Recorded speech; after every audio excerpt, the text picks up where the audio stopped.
Hello, my name is Carlson Stevens. I'm an engineer with IMS USA, and today I'm going to be discussing the different qualities of our Endurance and Darkside tool holders.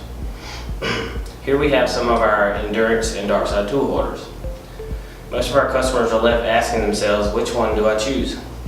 But by explaining the different qualities they have, this will help you make your decision.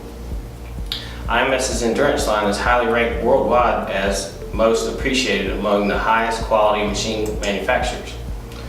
The full stainless steel body ensures accuracy and precision of the tool holder and helps maintain the standards for its entire lifespan with no loss of tolerance or concentricity.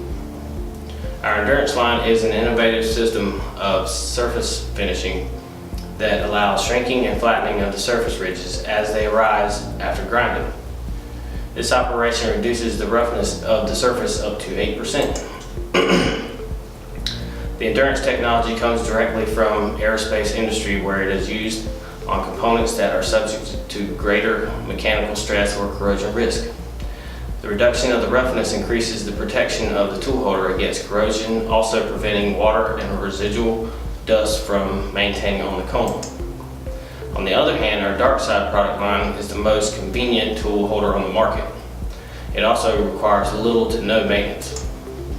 Its heat-treated surface, successfully passing with 400 hours of exposure to salt spray corrosion test, guarantees complete protection against rust even under extreme working conditions. It also has the closest match to hardness requirements, measuring at 60 HRC in the diffusion zone and 30 HRC measuring at the core. Also with precision and accuracy thanks to IMS manufacturer quality. I hope this information given today was very helpful. These tool holders are available on our website